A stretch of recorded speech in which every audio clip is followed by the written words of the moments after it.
couple of committees that have 6 people. Usually there's only 5. Good afternoon, everybody. If I could ask everybody to take their seats, I'd like to call the August 6, 2025 meeting of the Housing and Economic Development Committee to order. We do have a full roster of our legislative members here in chambers, joined by a number of county staff. So thank you for everyone who is here today. The only change to the agenda is just under planning in the sustainability department. A and B, we're just going to flip the order of how those are presented. Other than that, unless there's any changes by members of the committee, I think we'll stick with what will hopefully be a crisp agenda. As I was telling some of my colleagues, it feels a little bit like Groundhog's Day as the third time in this chair in less than 24 hours. It's like rinse and repeat. So, but we have some good discussion items today. Don't want to rush through anything, but also don't want to take up people's, more of people's time than needed. Any public comment, Taylor? Okay, no public comment. We have the minutes approval from July 16th. If I could have someone move and second those. Moved by Mike, seconded by Deborah. Any changes, comments, suggestions for the minutes? All right, seeing none, all those in favor? All right, the July 16th minutes pass unanimously. For a chair's report, I just want to highlight that this Friday down at the Ithaca Farmers Market is the Ithaca Artist Market, and that runs from 12 to 7:30. There's a number of vendors there. As you know, the work that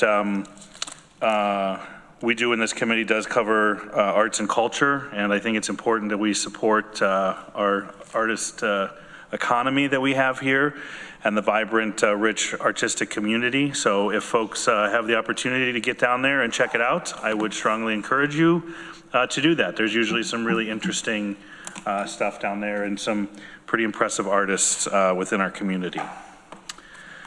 I'm looking to our county administrator and deputy county administrator for any update that they would like to share at this time. I'll pair it to Bridget. Sure, thank you. Good afternoon. Just a couple of quick updates on some of the initiatives that pertain to this committee. As was reported last night at the legislature meeting, the bid did close for the request for proposals for the countywide minimum wage study last week. We received 3 bids.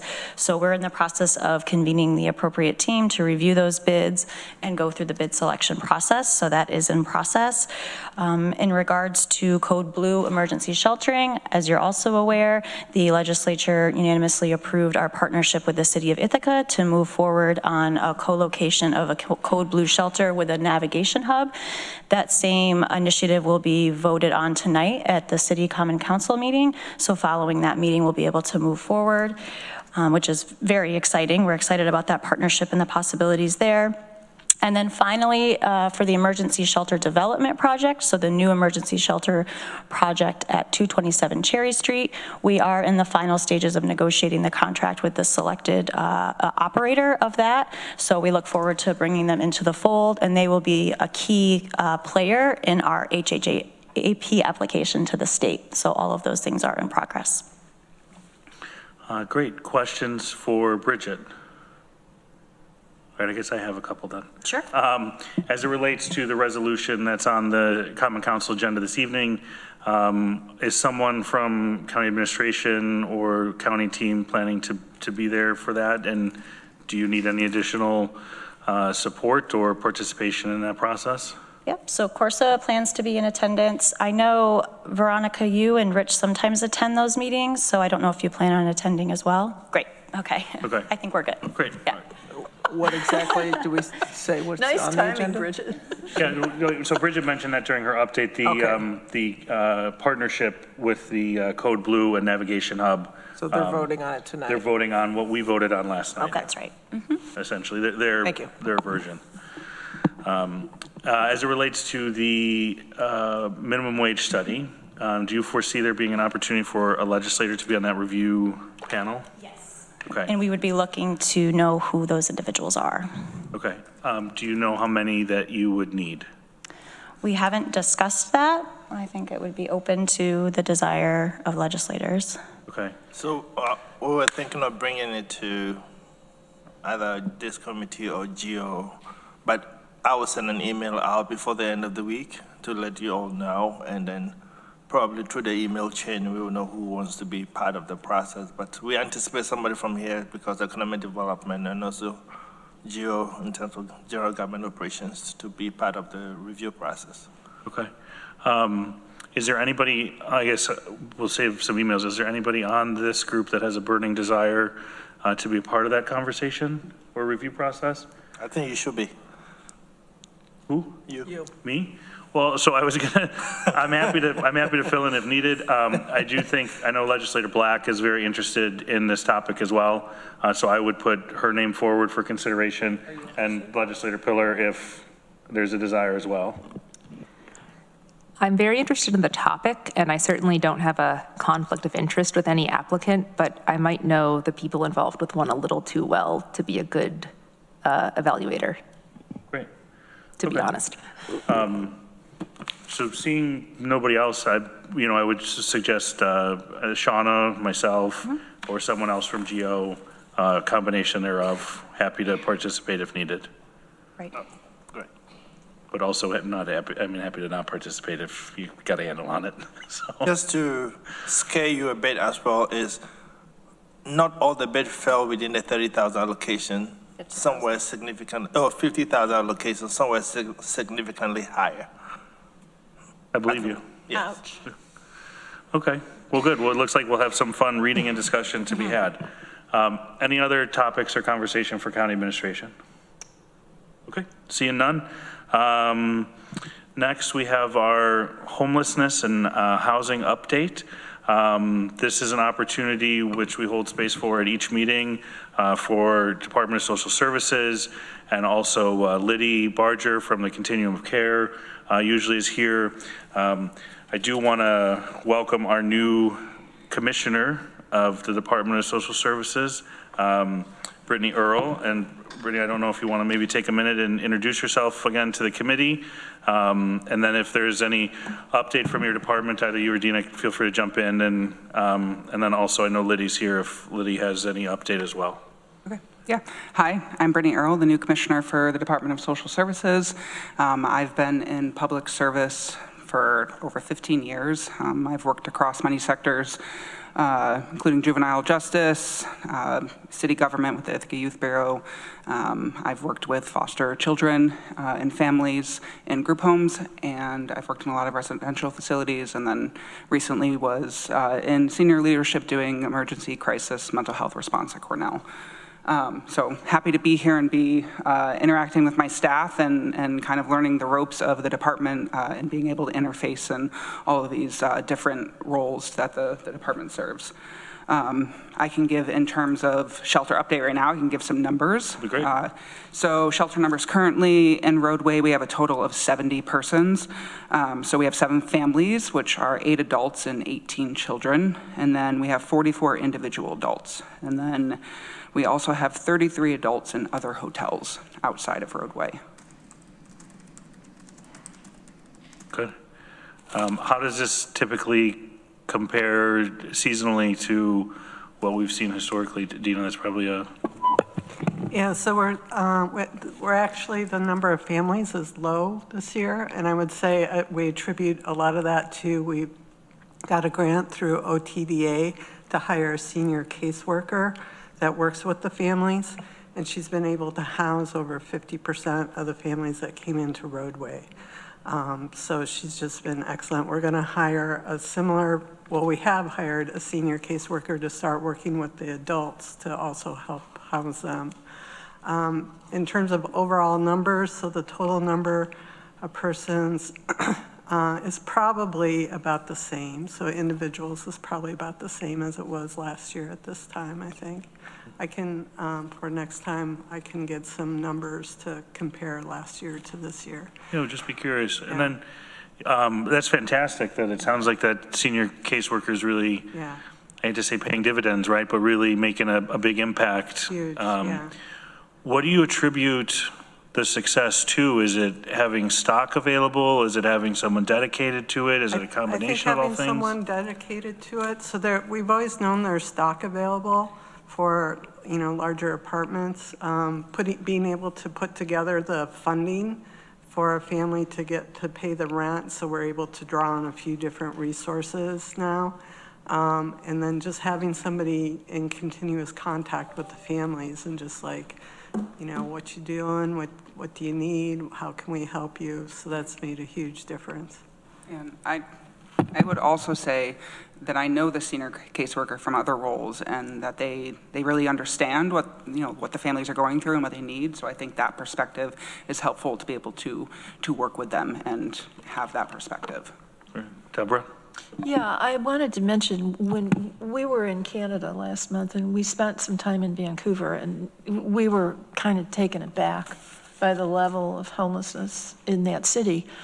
And I was talking to a woman who was a docent at one of the churches that deals a lot with their homeless population, and she put me onto some program, I can't remember what Canada calls it, Built for Zero or something. It's their initiative to try to eliminate chronic homelessness in their cities. And they talk about a city, Medicine Hat, Alberta, which is a city a little bit smaller than Ithaca, but they've actually achieved zero homelessness, which they define as no more than 3 homeless people at any given time.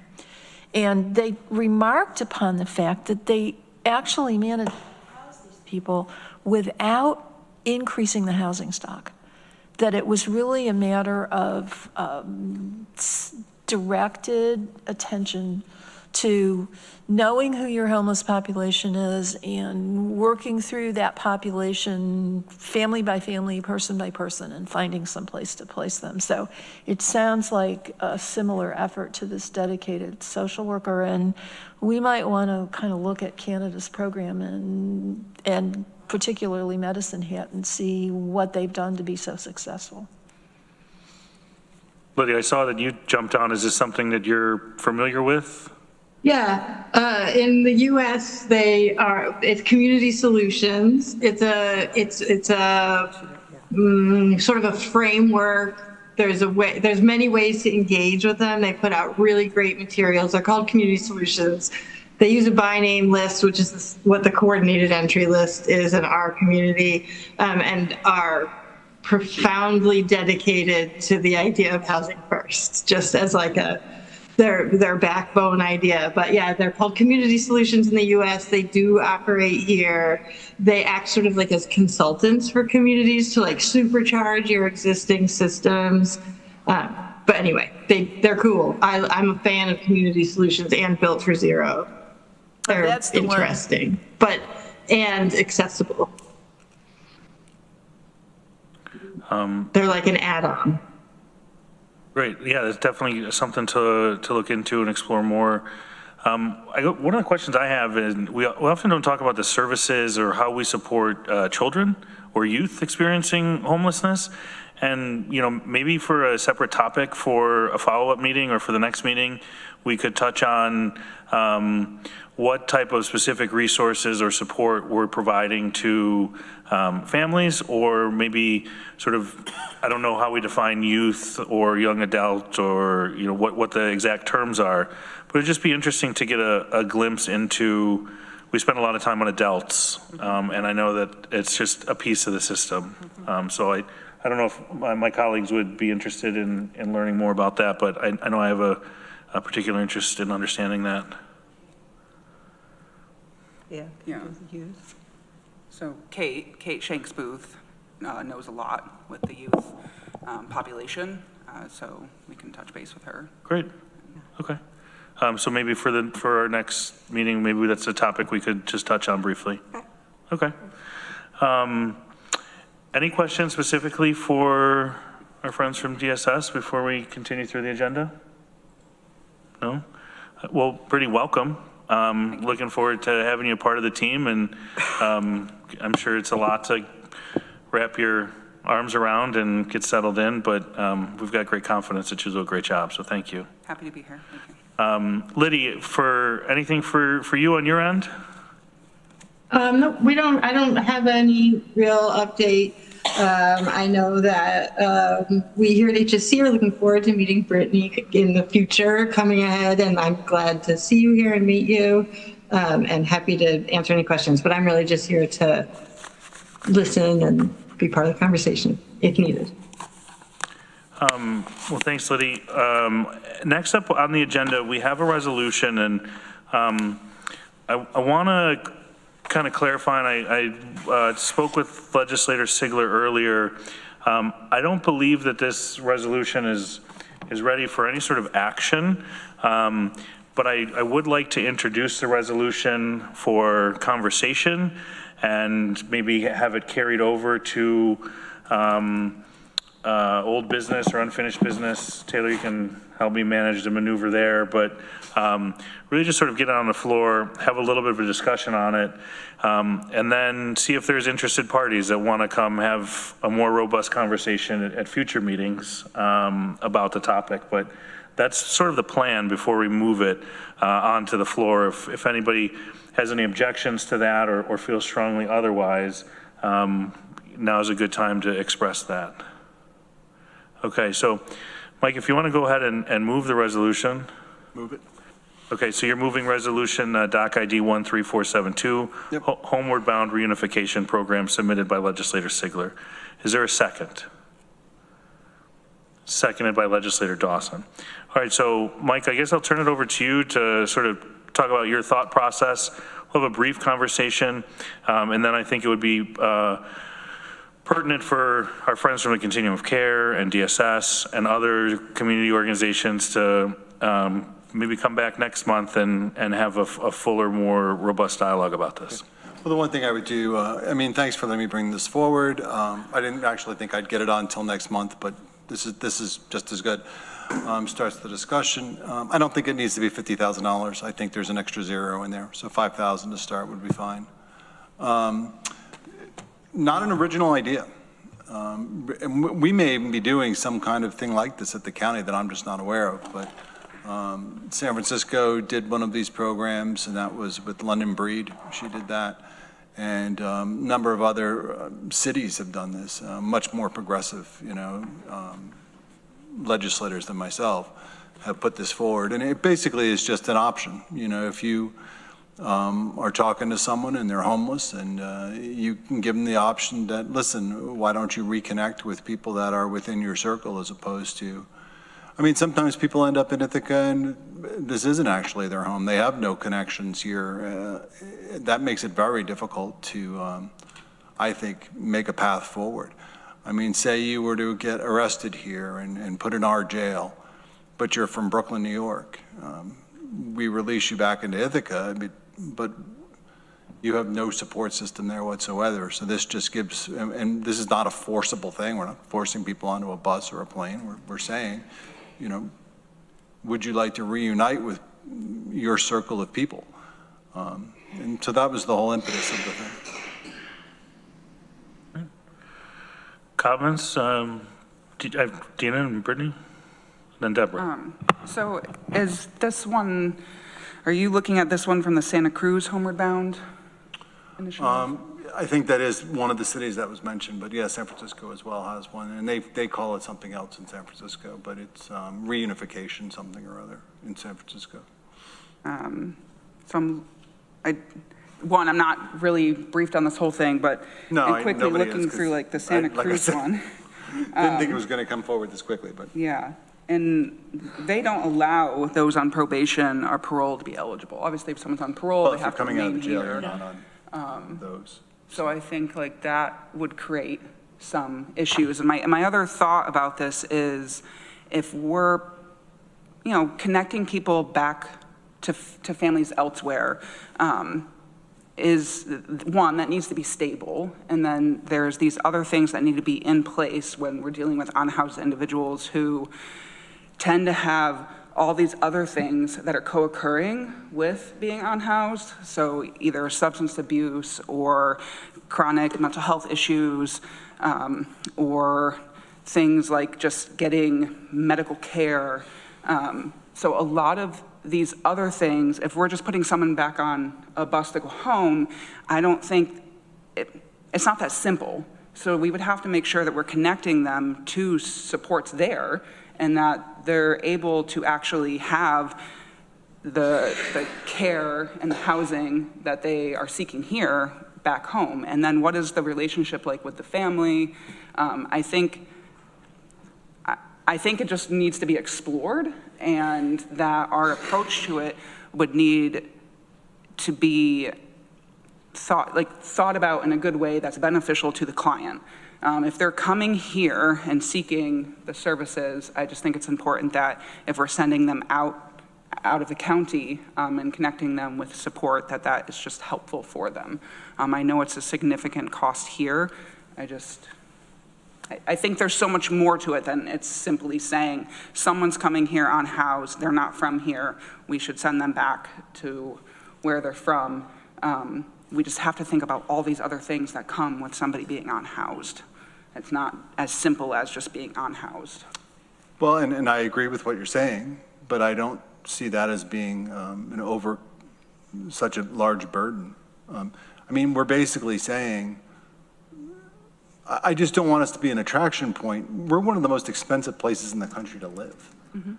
And that seems unwise. Like, why would we put someone in a situation where, please stay in Ithaca, one of the most expensive places to live in literally the country?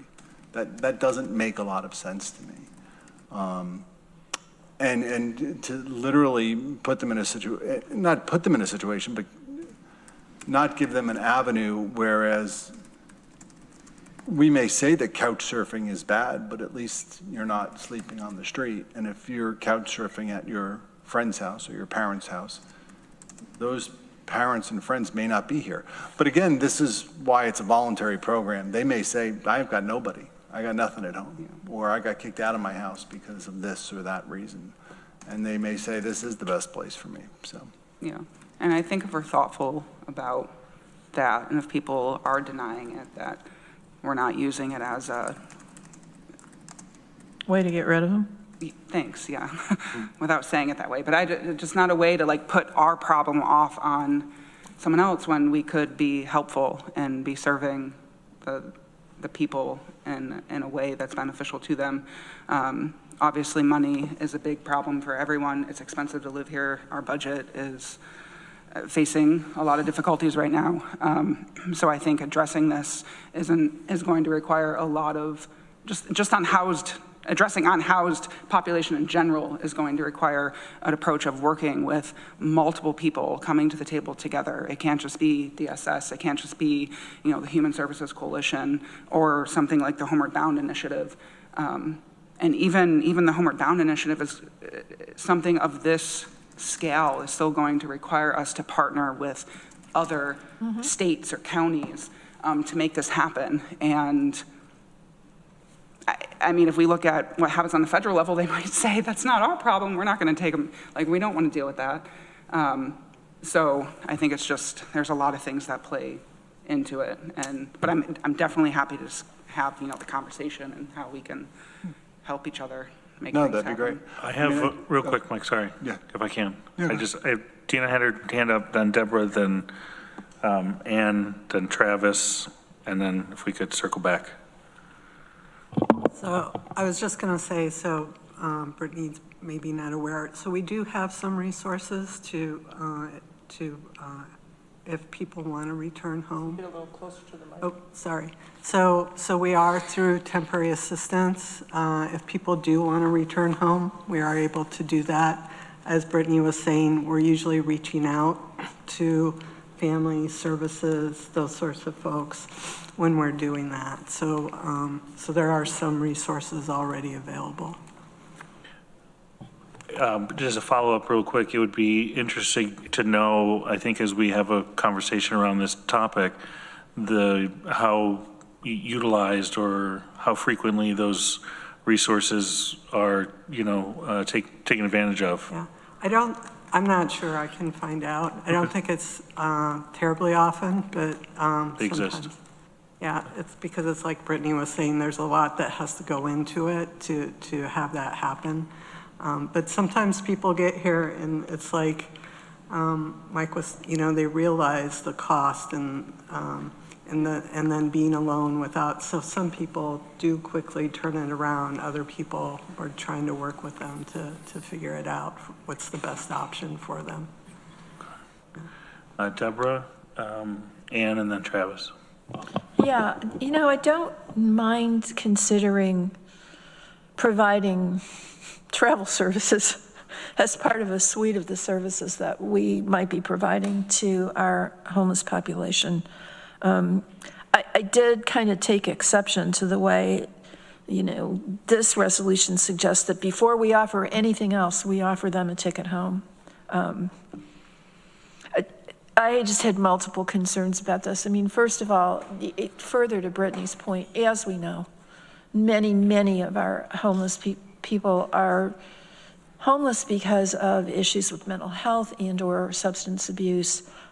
Frequently, those are the kind of problems that mean that the families cannot or will not house them and don't have the resources or the emotional bandwidth to help them at all, which is why they're on the street. So I don't know that this would address that problem. And as Brittany said, if we were going to do this, we would have to be coordinating with services in whatever destination they may choose to be sure that they would be getting the help that they need. The other piece of this is that I think it could be abused. I mean, if I was out on the street and somebody said, well, where do you have a support network that you'd like to go? I'm sure I would pick Hawaii. I mean, are we going to be in a situation where we're verifying whether or not there's actually a family or a support system there at the other end to take them in? I mean, there are just a lot of pieces to this. As I said, I think it might be part of a holistic program for addressing our problem, but I don't think by itself, without knowing more, I could vote for it. Yeah. Ann, and then Travis. Yeah, so since we have something in place that could help people if their home or whatever resources are somewhere else, I'm not sure where this is getting at. Just my look at this resolution kind of says it's like the opposite of housing first. It's just like, hey, can we get you to go somewhere else? It actually says in here, if they refuse, whether they accept or refuse. So it is saying, this is your first option before we even look at giving you shelter or food or any services. Can we get you to go somewhere else? Can you go somewhere else? And so that part I don't like. I do like that we're thinking about what other things, because as Deborah said, there's a whole tool bag of things that we need to do to help somebody. And I think about it as, and I'm not an expert on and I just want to say, if we could think about saying people who are homeless, because when we say homeless, whenever we say these people, we kind of, like Lydia often talks about homeless. Probably not going to say it right, but homeless should be infrequent and brief. So that's the condition that they're in. It doesn't define these people. And if it would define them, it would maybe be the situation they're in. It's not that person. So I just want to think about that. And often when people are here because their home, as we might call it, is somewhere else, they might have come here to get away from abuse or neglect. Mm-hmm. I know for LGBTQ youth, that is one of the biggest things. They get kicked out or they get discriminated against in their own family. So I know that's a huge issue why youth will come here. And so I think getting back to the holistic, meet people where they're at, housing first, I just think of it in my head as if someone is experiencing homelessness, especially when we think about a hot, smoky day right now or in the middle of the winter, would you offer them a bus ticket? Would you offer them, a meal? No, you would first get them shelter, and then we figure out all the other things that they need. So thanks for letting me chime in. Sure. Travis? Well, first, I apologize for missing part of the conversation. So what I am going to say, some may have already said it. Deb and Annie just spoke to part of what I was going to say. In the LEAD program, we have been able to get 3 or 4 folks back home when they decided it was time for them to go home. And it's a lengthy process. The idea of go home before we give you help it's just the opposite of what needs to happen. We just need to lead with love and kindness and take care of folks. And if that's what their goal is, if their goal is to get home, it is nice to know that the county set aside X amount of money for us to help them get back home. But that's not a decision that's made instantly. Maybe in some rare cases, folks just need to get home. I don't know what the percentage is, but I think that the way this is presented, it just doesn't meet the needs of the people versus trying to lower the cost for the county.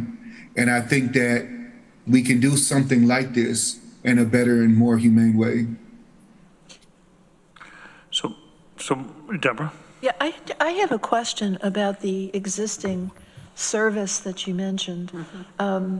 Because I'm curious to know how we justify giving somebody a ticket home, say, and get around the gifting provisions or the gifting prohibition that we're subject to. Are you familiar with the rationale for that? Yeah. So I think the difference is that this is based on, comes through the state and state regulation, so it's not coming through the county. Okay. So yeah, so it's through their temporary assistance case. So Thanks, because that was one of the first things I wondered about with this resolution. Thank you. So, and Mike, I don't want to speak for you. I want to just kind of get a sense, because I think the spirit intent of this was to have a conversation of how can we be reuniting people in a place that has familial or friend support, where somebody may not feel alone or isolated, as opposed to, I'm going to use this term, it's not a term I'm supportive of, but like shipping people out, right? Like making it someone else's problem.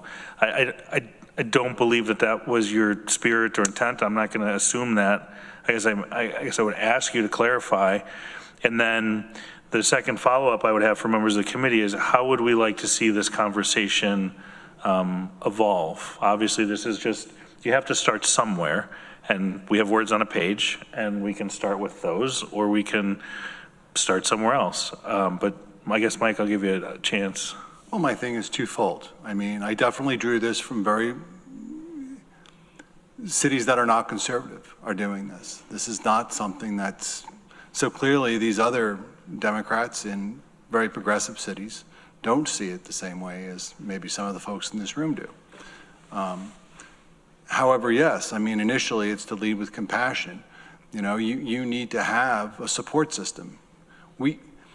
It's an acknowledgement that we can't be all things to all people. That if we have X amount of capacity in the city of Ithaca and in the county to handle X amount of people. And it doesn't seem like our homeless population is shrinking. It seems like it's growing. And that I would like to, I mean, is that the case? If that's not the case, okay, we're doing a great job. But I mean, we have serious problems when it even comes to, and people don't like to hear it, I guess, but the Asteria building is still an enormous problem for us. It will make it very difficult for us, I mean, me personally, to sell to my voters and to my constituents that was money well spent. They think that was just a horrible decision that we did there.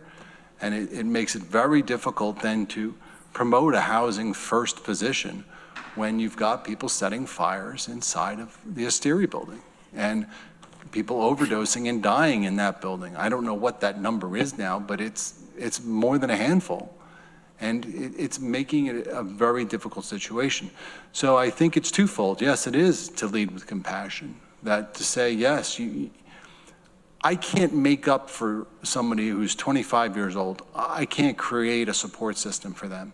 And they may not get along with their family. They may not, get along with some of their friends, but those people may still care for them and may still love them and may want to help them in whatever limited capacity they have. And I just think that, yes, they need to be given that option first that says, listen, this may be the best place for you. I don't know. But Ithaca is a difficult place to get along. And, we say, well, we don't want to just shove people out of the county. Well, I just don't want people shoved into Groton either. I mean, because that's where the affordable housing is, right? So now we're going to shove people into Groton and they're going to have none of that support system, but you wouldn't want to send them just maybe another 100 miles so that they're home with a support system with cheaper housing. To me, this is just, like I said, it's an option. It's something that you would offer to them first and to see if that was something they had considered. Maybe they didn't think that was an option. But then, yes, we're going to have a lot of services. But if you're saying that, no, we're promising people, full services and we're promising them housing first, yeah, I mean, you're going to attract a lot of people. I talked to the people in Cortland. They said, no, most of their people who are getting services are local, like over 90%. But Mike Lane's thing was 40%. I think that's interesting. I don't know where he came up with that statistic. But that is something I'd like to know, is how many people not originated here, I guess, but, have ties to the community, and how many people don't and have come here for the services. And if they're just coming for the services, then we have to make a decision that we need to expand those services, and it's going to cost the taxpayers quite a bit of money. So. Lydia, I see your hand, and then I have Ann Koreman. There was a lot. That was a lot. There was a lot in that. But just in terms of numbers, I took just a quick look just at a snapshot of people, and those people are people who are entered coordinated entry since January 1st of this year. So it's a very small pool of people I looked at. It was 96 people. And it was just about 2/3 of them are long-term Tompkins County residents. Okay. That other third of people are from, they're all mostly from neighboring counties. So the counties that touch our borders, like Cortland, Tioga, our neighboring counties, and most of those people, Seneca, most of those people actually have some amount of Tompkins County history of some sort. Either they work in Tompkins County, they have children in Tompkins County, and what they sort of appear to be, without getting too deep in the weeds, are people who are actually already pushed out of Tompkins County as they went on their housing instability journey. So they got further and further from the county. They left the county. Then when they came sort of in need of homeless response system services, they're returning to Tompkins County because that's a place that they have familiarity. Not everybody. There were 96 people of the total universe. 6 of them were from other states. A couple of them were in that same position where they have a significant family history in the area.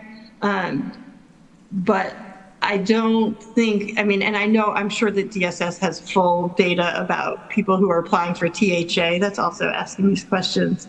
And the question that our coordinated entry asks is, where was the address of your last permanent address? So it doesn't say where you're from, but that's what that showed us. So about 2/3 homegrown Tompkins County folks, 1/3 from our neighboring counties, but many of that third have significant Tompkins. We're the place that county would have sent them on a program like this. If they went to services in that county and that county had a homeward bound first program, that homeward bound program would have sent them to Tompkins because this is where they claim their support networks, if that makes sense. It's a small pool. I just did it quickly because I was looking for a small pool. No, that was great. Thank you, Libby. I'm going to give Brittany a chance, and then I have Ann and Veronica. say, Veronica, I already am first. Go ahead, Veronica. I don't have really anything to say that anyone already didn't say, especially Deborah and Travis and Annie. And it's helpful to have that information from Liddy and from Brittany and Dina that, like, I'm glad that there exists support if people come and say, I want to help getting to somewhere else. But otherwise, I don't really think this idea is helpful at all. And I mean, interesting to bring it up, but I don't think we should be prioritizing sending people elsewhere. And as far as like where to go with discussing it or doing something with it next, I'm not particularly interested in going anywhere with it. That's just my preference. Ann? Yeah, I just wanted to reemphasize what Liddy had just said, because it addresses what I was going to say about, you know, are people coming here just for the services? So it sounds like not. People are coming here for various reasons, the ones that are. And I think for me, thinking about what this is helpful going forward is to keep the discussion going of, are there ways, you know, that the people that are working on this through social services, the continuum of care, at the different places where we are helping people get housing, temporary housing or permanent housing, are there things that we could help with? So I want to keep that discussion going. So thank you. Yeah. Brittany? So I think in terms of, like, when we think of unhoused individuals and who we're serving, is that, you know, the unhoused, we think of it as this brief thing, one-time thing, but a lot of the people that, you know, DSS encounters are dealing with chronic homelessness, and that comes with all these other things we need to think about. So even if we just put someone in housing and we think that should solve the issue, we're not thinking about the fact that if we have someone who has experienced chronic homelessness and that is the life they have known for so long, and then we're putting them into housing, their fight or flight just kicked in. Now they're in stable housing, but they're like, this isn't what I know. This isn't what I'm used to. That could increase their mental health issues like anxiety. That could increase their desire to engage in substance abuse again. So I think just thinking about, oh, we're going to put them in housing and that's going to solve everything, there has to be all these other things that factor into it, especially for those that are dealing with chronic homelessness, that it's so multifaceted and it's not as simple as just putting them in housing. And yes, Tompkins County is so expensive. I struggle to live here. I mean, I'm a tenant. It's expensive. It's not easy. So for trying to help someone who's chronically homeless and put them in stable housing, but then also help them with substance abuse and help them with mental health and help them with getting a stable job, I think it is a lot. And it's going to require a lot of people working together, which a lot of people are. I think there is room for improvement there. And I think this is a huge issue that one initiative won't solve. I still appreciate when things like this come to the table and up for discussion. I think, you know, if people have supports that are supportive, like we don't always know what that looks like for someone. Like they could have a parent who's really supportive, but that parent doesn't have the capacity to be able to help them. So there's all these other things that keep me awake, that I think about all the time, and I'm like, it is such a huge thing. It's a huge thing for so many other counties, other areas, other states. But I appreciate the conversations and bringing things to the table to discuss them. So I'm going to try to round us out and bring us home with this one. There's a couple different options that we can go. I'm getting a sense of the body that there's a desire to continue the conversation, but maybe not continue with the resolution. I want to give this resolution, though, time and some consideration and further discussion in a number of different iterations that could exist around it. So there's a couple ways that we can do this. What I would suggest is if you'd be open to this, Mike and Deborah, since you're the mover and the seconder, withdrawing the motion to put it on the table, which essentially will take it off the table, which gives us the opportunity to bring it back to the table in some form in the future. And then Stop saying table. What? I'm just getting confused. Sorry, bring it back to the committee. So replace table with committee, because we're not tabling it. And then, so you essentially would be withdrawing it. And then what I would ask Dina and Brittany to do is maybe at our next HED meeting, let us know about what resources available that currently exist for reunification or something similar that exists within our current construct. And then we can see from there if we want to explore supporting that at a local level or if the state support for that option is sufficient. Does that seem fair? It does seem fair to me. Yeah. It's fine with me. I seconded it for the sake of having a discussion. So Mike, would you withdraw? Yeah, that'll be fine. Okay, and you're good with that? Okay, so we'll no longer have that on the agenda for the committee. It's no longer on the table. And we'll move on. So Brittany and Dina, I appreciate your time and energy and all that you do. So thank you. And we're gonna now move on to our friends at Planning and Sustainability. Liddy, thanks for also engaging in the conversation. So next up, we have a report and discussion about housing work in the Department of Planning and Sustainability. That's ID 13467. We have David West and Shauna Stevenson, and then also Katie and Megan are, I don't want to say lurking in the background, but they're seated at the side table. And we mean lurking in a nice way. Yeah. So David and Shauna, I'll turn it over to you. Thanks, Greg. Appreciate the opportunity to be here to talk about the work that our department is doing with regard to housing. There's a broad array of programs, and we're going to talk through those today and also give you a little background about our staffing, what we do, the work that we're engaged in, and talk a little bit about where we're going. So we're going to keep it a little brief and have opportunities for questions. I wanted to start with what our work is grounded in. Our work is grounded in the comprehensive plan. There's a chapter in the comprehensive plan on housing. It starts with a principle. The principle for housing in Tompkins County is that it should be a place where housing is affordable, safe, energy efficient, and appealing. There are policies that go along with that can be summed up in we want the housing that people need in the places that they need it to serve them in ways that are efficient and environmentally and socially sustainable. These documents are getting a little long in the tooth, so our comprehensive plan is from 2015. Our development focus area strategies, which says where we want housing to be, is from 2012. And the next kind of grounding document is our housing strategy from 2017.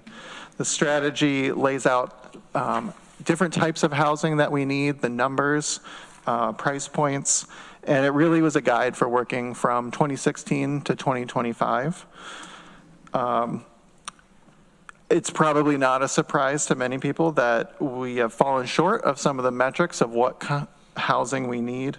Particularly single-family homes. We're about 3,000 single-family homes short of what the goal for 2025 was as of our last housing snapshot.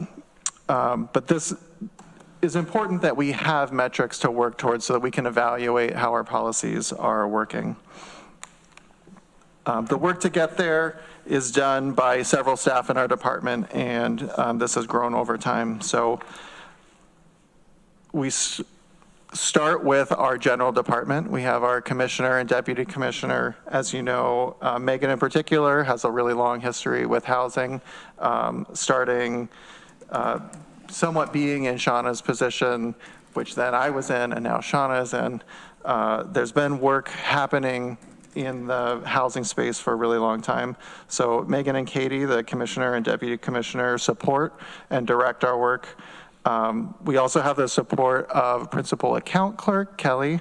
That's a portion of her job is working on managing the financial side of the grants that we have. Our sub-department has a lot to do with grants, community development block grants, grants that we give out, grants that we receive.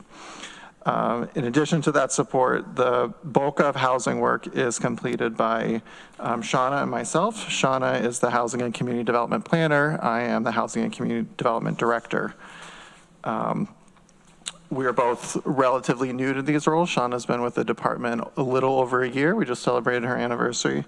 And I have worked 8 weeks so far, although I am returning after 3 years in a similar position in the past. The things that we do are broad. We're going to talk about 6 specific programs, but also I want the committee to understand that each of these programs involves a lot of background work, creating resolutions, writing contracts, tracking finances.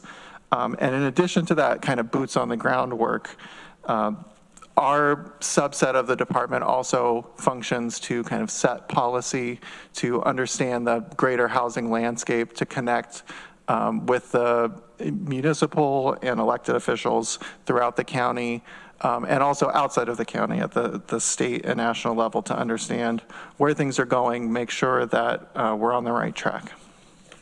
So I'm going to turn it over to Shauna, and she's going to talk about the 6 major initiatives that we have: the Community Housing Development Fund, Housing Affordability and Supportive Infrastructure Grant, the Snapshot, support for municipal planners, CDBG, and then I'll come back and talk about the future of our housing study. And like I said, these are the main categories of our work, but our work extends far beyond that, including kind of the general community, working with our various partners in the nonprofit and for-profit realm, meeting with developers, municipal officials, and being the advisory staff for this committee. Turn it over to Shauna. Great, thanks. So I'll start with the Community Housing Development Fund. This was a partnership established in 2009, and its goal is to help promote affordable housing by providing funds to nonprofits and developers which create housing that's affordable to folks earning to low to moderate income in Tompkins County. The partners include Tompkins County, City of Ithaca, and Cornell University, and they operate on a memorandum of understanding where they provide funding each year to our development fund. And we also recently gained associate members of Town of Ithaca and Town of Dryden who also contribute funds to developments that are happening in their municipalities. Also recently, we've been getting funding from the Tompkins County IDA, Workforce Housing Development Fund, and that's been contributing large amounts recently, where you'll see that in our memo after this presentation. But so far, this program has supported over 1,000 affordable rental and for sale units to date, and we've awarded about $8.5 million into these units, leveraging over $250 million in private, state, and federal funding to support local housing development. And these are just some of the projects that this funding has gone towards. There's for sale units, rental units, new construction, rehabilitation, and it's all throughout Tompkins County. The next grant program that I'll talk about is the Housing Affordability and Supportive Infrastructure Grant. We call that HASIG. And this provides grants to municipalities to hire consultants to do studies and to also apply for CDBG funding for housing rehabilitation in their communities. This is a rolling annual application that's available to municipalities until the funds are expended for the year. And so far, we've granted about $40,000 between 6 projects since the inception in 2019. And we received 3 applications this year with a total request of $29,000. And those proposals include pre-approved ADU designs, reports for sewer service expansion, and a development feasibility study. And the image here is just one of the examples of the housing rehabilitation that's funded through this program and the CDBG rehabilitation funds. The Housing Snapshot is our semi-annual report that goes over the demographics and housing trends in Tompkins County. And the last report was released in 2023 for the years 2020 and 2022. And what we'll see are trends in terms of demographics, how much it costs to live in Tompkins County, and what the housing affordability picture looks like here. We expect the update for the last 2 years to be released later this year. Another program that our department goes over is the Housing Support for Municipal Planners. And this is a program where the housing team in our department met with local municipal planners who are interested in learning more about the barriers to developing housing in Tompkins County. So these pictures are just some examples of the participation that we had from the local planners. And we really wanted to see how we could collaborate with between the municipalities and also with the municipalities as the county to create resources for the planners and local zoning code officials to see how we can help develop more housing. So these 4 meetings last year helped us develop 2 programs that we're working on this year. One is a countywide zoning analysis, and the other is a local training for zoning and planning board officials. We're currently doing the countywide zoning analysis, and that required collecting data on the zoning codes for each municipality in Tompkins County, and also looking at the development focus areas specifically. And what we're doing with this information is to develop suggestions for improving housing affordability based on some of the barriers that we may find in the zoning code that's available. We expect this final report to be available at the end of this year, and we hope that it will help local planners learn about local best practices and to see what the local barriers are and what other communities are doing to overcome those barriers in affordable housing development. The other program that came from the Housing Support for Municipal Planners group is the local training for planning and zoning boards. So we developed a training with the Department of State to talk about how to make housing more affordable in Tompkins County. And this is a collaboration with that group, our department, Department of State, and we'll be having this training at the Department of Whole Health on Brown Road. It's September 18th, it's from 6 p.m. to 8 p.m. So registration is still open to zoning and planning board officials if they're interested.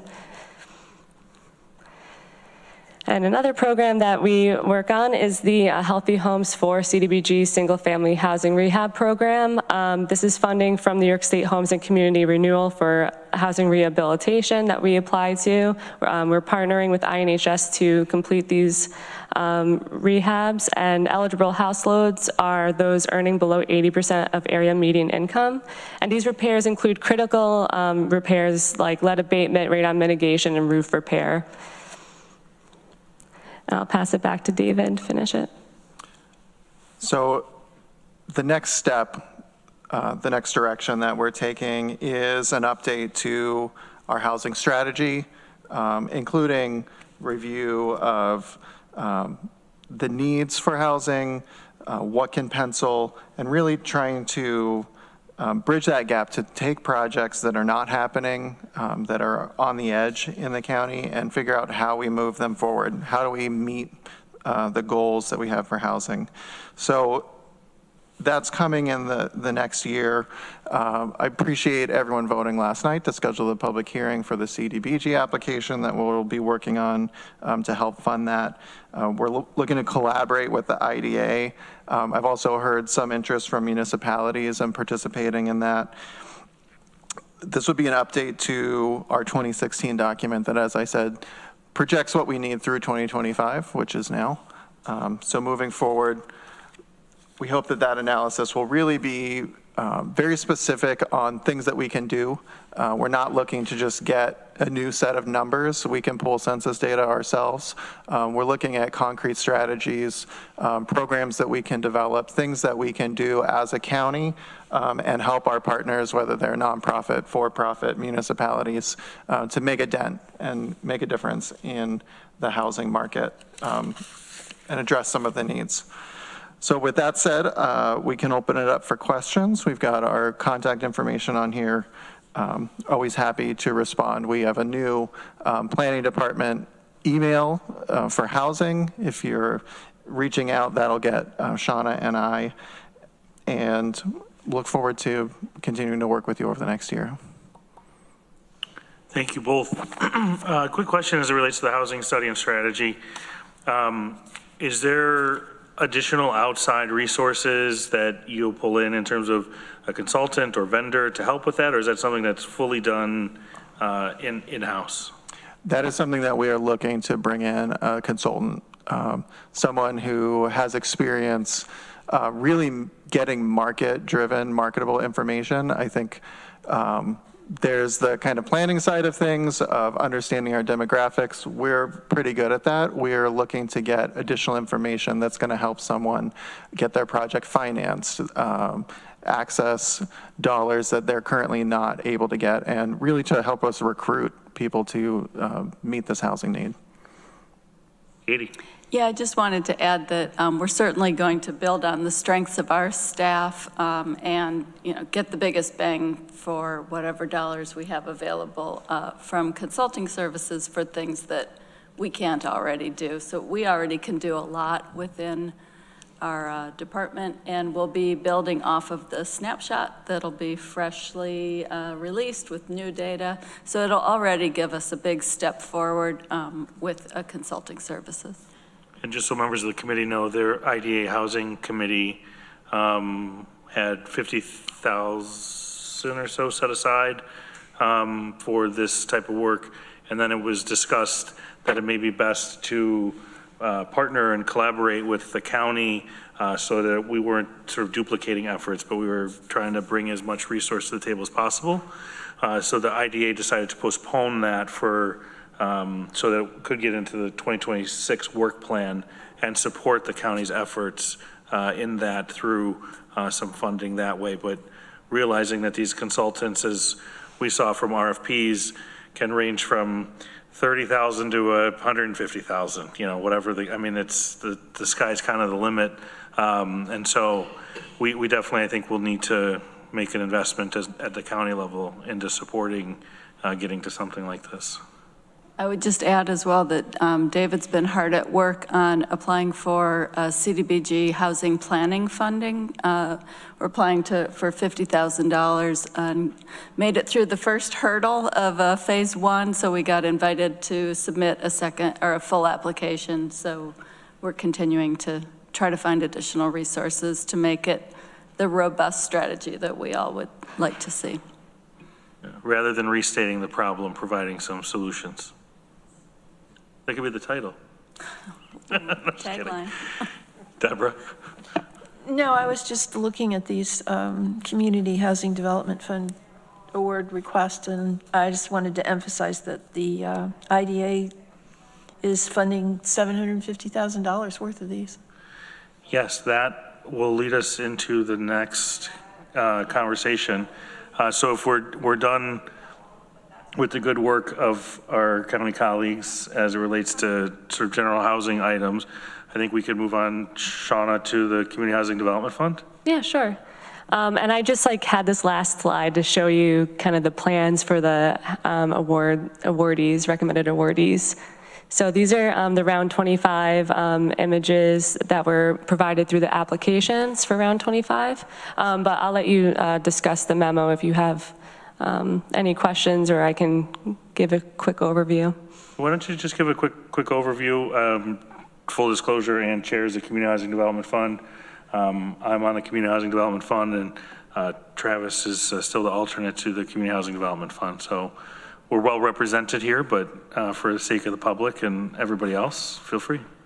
Sure. So we received for round 25 7 applications for funding rental, new construction, and for sale homes. Hold on, is there feedback or? No, it's Jordan in her office on the phone. Oh, you can hear it. Okay. Sorry. That's okay. So the round 25 notice of funding availability was available from April 1st to May 30th this year. And we received 7 total applications from local developers and nonprofits. And we met with the application review committee to review the applications, provide their professional opinion on them, and those were shared with the program oversight committee, who makes the final decisions on recommendations for the awards. And of the applicants, 6 total applications were accepted, and and then we also had an award increase that was allowed as well for another project that was for round 24. So that's a total of $1.35 million of a recommended award that was granted for round 25.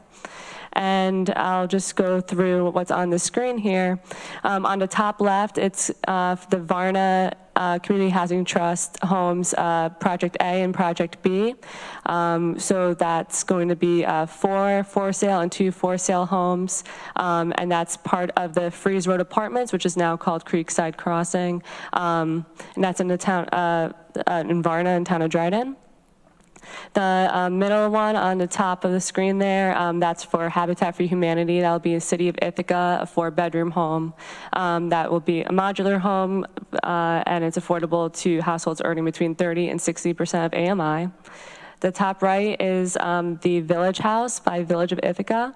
That's going to help to purchase the building so that they can retain their 3 affordable units that are affordable to homeless youth that are earning 30% or less of AMI. The bottom left is a 53-unit new construction project in City of Ithaca that is from INHS. It's a proposal that will have all senior units and also a daycare on the first floor. And then the bottom right are the 4 for sale Sears Streets modular homes that you may be familiar with around the corner. Nice. Ann? Yeah, if I could just add that, and you were aware of attending that meeting also, we're really lucky that we have the funds and all the applicants. And I say that if we didn't have these projects coming forward, we couldn't help fund them. If we didn't have the money, we couldn't fund them. So I'm really glad that we have so much vibrancy to the program right now. Part of what I also wanted to add was that we're really lucky to have the staff that could go through and package all these, because we had so many applicants for this meeting, so that if it wasn't all kind of set up for us, it would have been really hard to evaluate these applicants. But the review, also thanks to the review committee that recommended which ones, and went through all of the page by page and line by line of all the applications. So that really helped a lot. And we don't know for sure that if we're going to have as many applications going forward because of a variety of possible changes in funding. So I felt really lucky that we were able to fund, or at least fund the amounts that most of them asked for with this round. Deborah? Is it all right to ask, you said that you had 7 applicants. You gave 6 awards. What was it about the 7th one that was not eligible or qualified? I think, so the POC makes the decisions of what they do and don't want to fund. The 7th project, I think, was just not totally ready. There were some issues with the math of the pro forma, and just wanting to see some more experience behind that project. So, okay, thank you. Yeah.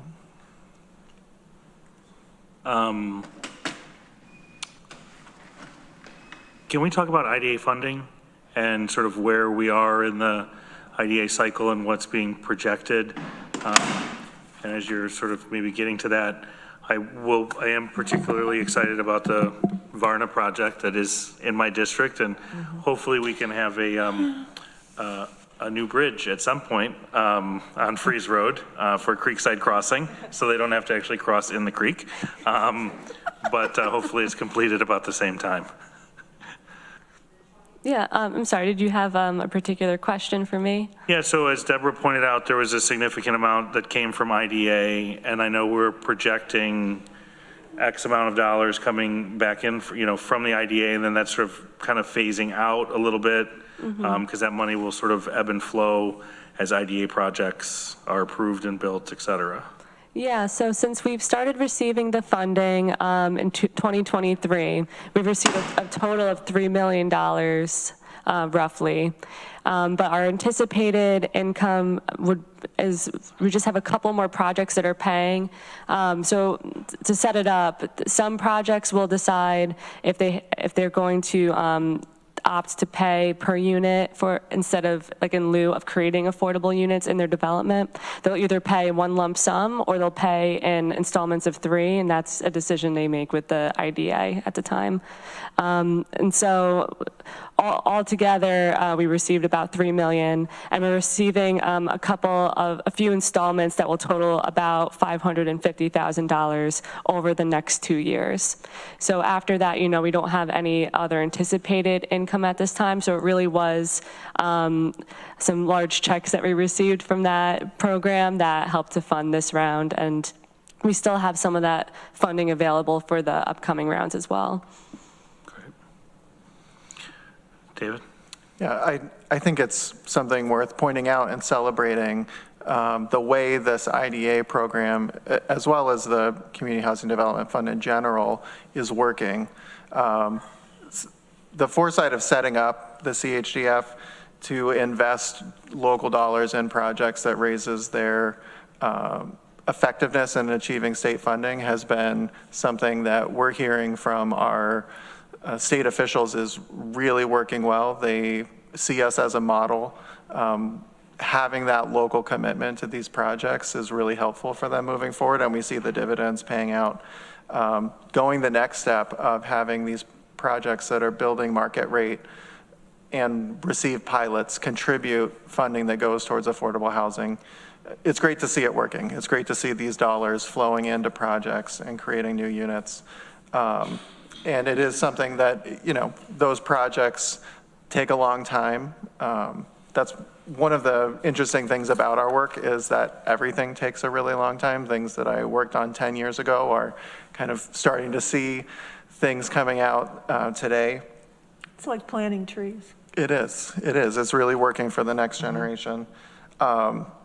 So when we see more market rate projects that get abatements and contribute, there will be more money coming for affordable housing when they get built. So it's great to see this money coming in from projects that went up in the last several years and are now having income that's coming and going to serve this purpose. Ann? Yeah, I just wanted to add that I went to this past weekend, another open house type thing at Village Grove in Trumansburg, the INHS development. And for folks who aren't familiar with that, there's for sale, for rental, there's townhouses, there's going to be some market rate houses on the site. So it's a really nice little development. There's a nursery school there. So I went this weekend, they were showcasing a couple of the for sale townhouses that we were helping with. And they are gorgeous, really, really gorgeous. And super, super energy efficient. So much so that they have to put HRVs in them, so they're heat recovery units, but if people aren't familiar with them, but they're exchanging air from to make sure there's enough fresh air in the building, and they're recovering the heat while they're doing that. So really nice to see for people, because that's been a thing over time that a lot of times affordable housing isn't energy efficient. And so with the help of the state and pushing from folks here and other people in the community to push for money for that and for us to help with that is just really great to see. So that helps make it more affordable, and it makes the air quality better too, because they won't be having gas stoves in the units or hot water heaters or things like that. Any other questions or comments? All right, seeing none, thank you so much. Appreciate all the work and effort that you guys do on behalf of the county, and I know it's a lot of work to manage and administer all these different things, so thank you. All right, next, arts, culture, tourism. Our favorite tourism planner is not here with us. Hopefully he's enjoying wherever he may be. Where is he? Canada. Hopefully they let him back in. Yeah. Well, tell him he's coming to be a New York tourist. If not, I'll go live there with too. So Nick has provided a memo for us and additional resources. I'll just highlight the first paragraph of his memo. Second quarter room tax 2025 is now available online. This report covers the period of March 1st, 25 to May 31, 25. The room tax collected in Q2 was $1,077,315, which is a 3.3% decrease from Q2 2024.